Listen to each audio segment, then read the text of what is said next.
Bonsoir à tous et bienvenue dans cette édition régionale. Dans l'actualité, ce dimanche, le premier tour des élections cantonales qui enregistre une participation. L'actualité est donc dominée aujourd'hui par le premier tour des élections cantonales. Environ 150 000 électeurs étaient attendus aux urnes ce dimanche. Ils doivent désigner leurs conseillers généraux dans 19 cantons et 84 candidats sont en lice. Une élection qui n'a pas mobilisé les foules si l'on se réfère au premier chiffre, 36,53% à 17 h. Ils étaient plus nombreux en 2004, un peu plus de 43%. Il s'agit donc du dernier scrutin au suffrage universel avant la présidentielle de 2012. Les conseillers généraux seront remplacés à partir de 2014 par les conseillers territoriaux qui siégeront aussi à la région. La participation, je vous le disais, est donc en baisse. Quelle était l'ambiance aujourd'hui à la clôture des votes dans les bureaux? Le point avec Paul-Henri Scoll. Et à la clôture, donc, aux alentours à 18 h, on pouvait s'attendre à un taux global d'environ 40% en termes de participation. Toutes les premières estimations et les résultats, vous pourrez les suivre juste après ce journal avec notre émission spéciale cantonale. Mais je vous propose d'ores et déjà de prendre une commune comme témoin. Nous allons aux Abîmes, un canton renouvelable. La conseillère sortante Chantal Lérus a face à elle 6 adversaires pour vivre les opérations de dépouillement. Les opérations de dépouillement ont commencé à 18 h. Et peut-être, Ludivine Guillolet, vous allez pouvoir nous communiquer quelques tendances. Bonsoir. Oui, alors bonsoir Laetitia, rebonsoir Laetitia. Alors à 18 h, je ne pouvais donner qu'une tendance. Merci Ludivine, on vous retrouvera tout à l'heure donc au cours de cette soirée électorale.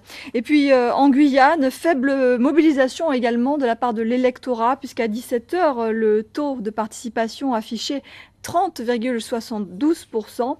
Les Martiniquais étaient bien évidemment appelés aux urnes également. À 17 h, le taux était de 39,76% contre 37,47% en 2004. Une petite progression donc. Une illustration de cette journée de vote à Sainte-Marie où 2 cantons étaient à renouveler et 7 candidats étaient en lice. Ambiance avec ce reportage de nos confrères de Télé Martinique. Voilà pour les élections cantonales. Je vous invite bien évidemment à suivre notre soirée électorale animée ce soir par Steve Prudent et Éric Rayapin. Ce sera juste après ce journal. Et puis une autre élection, le second tour des présidentielles en Haïti. Quelques incidents ont été enregistrés au cours du deuxième tour de cette présidentielle, mais qui, selon le président du Conseil électoral provisoire, n'auraient aucun impact sur l'ensemble du processus. Le scrutin a connu des retards dans de nombreux bureaux de vote, de Port-au-Prince notamment. Puis je vous rappelle que ce deuxième tour de l'élection présidentielle voit s'affronter Michel Martelly et Mirlande Maniga. Environ 200 observateurs internationaux étaient postés aux urnes afin de prévenir des fraudes. Les résultats préliminaires seront annoncés le 31 mars et puis les résultats définitifs le 16 avril. Je vous propose de faire le point avec notre correspondant Thierry Belmont.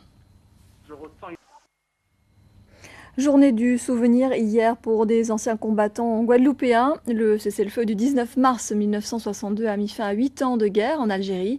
Pour ce 49e anniversaire, l'association des anciens combattants d'Algérie, la FNACA, aux côtés de la ville du Lamentin, a commémoré hier ce jour qui restera à jamais gravé dans leur mémoire. Sophie Vingada-Salon et Bruno Panciovillon.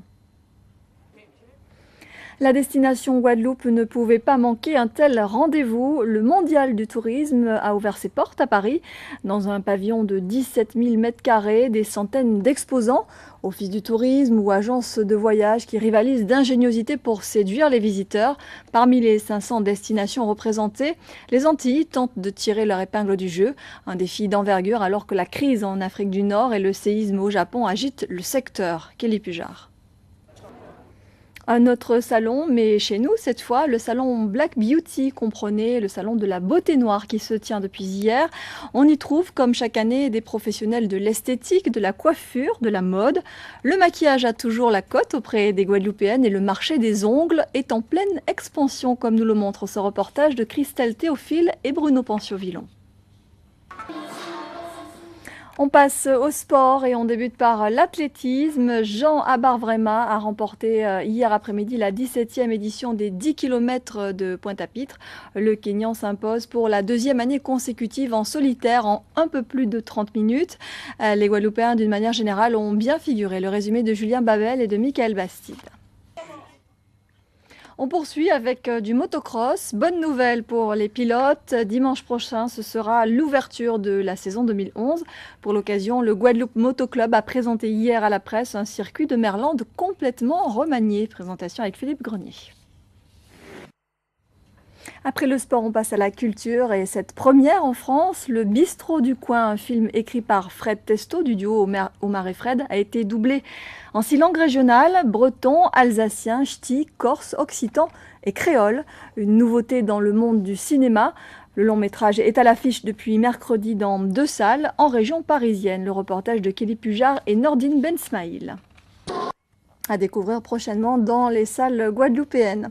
Après 10 ans d'existence, la compagnie Boukoussou présente sa nouvelle création, Poulbois, termite en créole. Une étape importante pour cette troupe qui explore ici à travers les influences des danses caraïbes et de la danse contemporaine, les dérives de la société de consommation. Présentée dans le cadre de l'année des Outre-mer, Poulbois, chorégraphié par Max Diacoc et rythmé par les meilleurs tambouillés, sera présenté le mercredi 13 et le dimanche 17 avril au théâtre de l'Épée de Bois à la Cartoucherie de Vincennes. Le reportage de Timothée Myrtil et François Broche. Aviez-vous la tête dans les étoiles hier soir? Si c'est le cas, vous n'avez sans doute pas manqué le spectacle offert par la Lune, plus lumineuse, plus ronde que d'habitude car elle se trouvait à son point d'orbite le plus proche de la Terre et cela n'était pas arrivé depuis plusieurs années. Voyez le reportage de Yasmine Ayakou et Paul Labeka qui nous font revivre cette soirée. Voilà, c'est la fin de cette édition. Merci à vous de nous avoir suivis. Dans quelques minutes, après la météo, votre soirée électorale animée par Éric Rayapin et Steve Prudent. Et puis à 22h45, un film Jardinage à l'anglaise. Demain, à 13h, vous retrouverez Laura Séné. Nous, on se donne rendez-vous à 19h30. D'ici là, passez une très belle soirée sur Guadeloupe Première. Dans mon cœur, tu as le premier rôle. Tu me